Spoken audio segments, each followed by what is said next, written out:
The 6 o'clock report continues here on News Channel 25.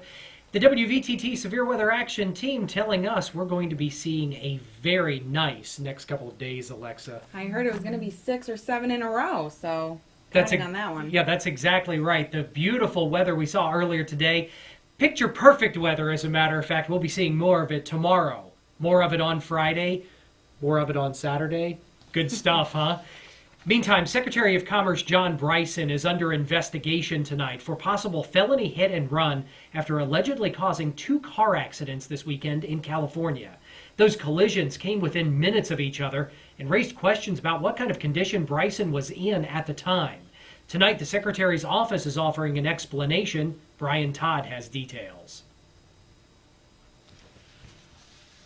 Law enforcement authorities say Commerce Secretary John Bryson allegedly caused traffic accidents at 2 different scenes within about 5 minutes. The sequence started in San Gabriel, just northeast of Los Angeles. At 5:05 p.m. local time Saturday, police say Bryson was driving his Lexus southbound on San Gabriel Boulevard and rear-ended a car waiting at a rail crossing. At some point after that traffic collision occurred, he got out of the vehicle, made contact with the individuals, but for some reason got back into his vehicle and left the scene. And when he left the scene, he struck the vehicle a second time. Authorities say the 3 men in the first car followed Bryson while calling 911. Bryson then drove into the neighboring city of Rosemead. At 5:10 p.m. local time, police and sheriff's officials say Bryson collided with a second car at the intersection of San Gabriel Boulevard and Hellman Avenue. When police got to that scene, they found the Commerce Secretary unconscious behind the wheel of his Lexus. Authorities say there was no evidence drugs or alcohol were involved. A Commerce Department spokeswoman said Bryson suffered a seizure. She says he was taken to a hospital for observation overnight, then released. A Commerce official says he had no security detail with him at the time of the accidents and that he was given medication to treat the seizure. But there are still unanswered questions. Administration officials aren't saying exactly when Secretary Bryson had a seizure or whether he had more than one. They do say he had no prior history of seizures. We came here to talk to a leading neurologist about causes, symptoms, and effects. Dr. Robert Lorino of Washington Hospital Center says a seizure is an electrical storm in the brain. Anyone can have one, he says, if they encounter periods of sleep deprivation or suffer head trauma. A seizure in this area, if it was localized to that area, would affect language and speech. A seizure in this area, if localized, would just affect vision.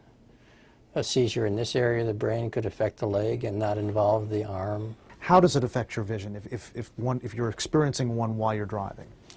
There are many different ways vision could be affected. You could have visual hallucinations, in other words, see animals where there are no animals, and that might distract you from seeing what's on the road.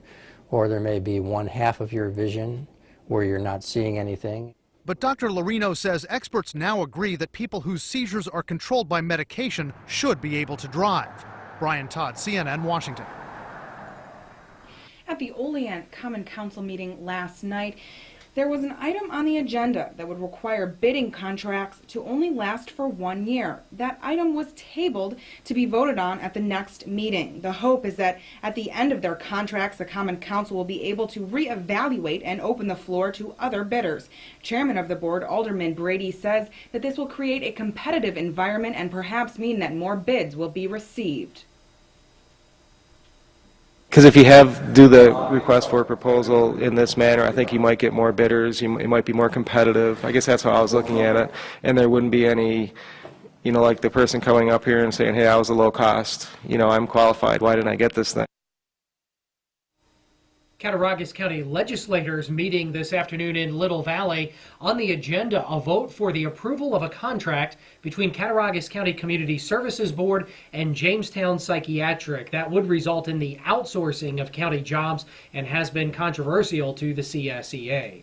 More of the 6 o'clock report coming up on News Channel 25 WVTT.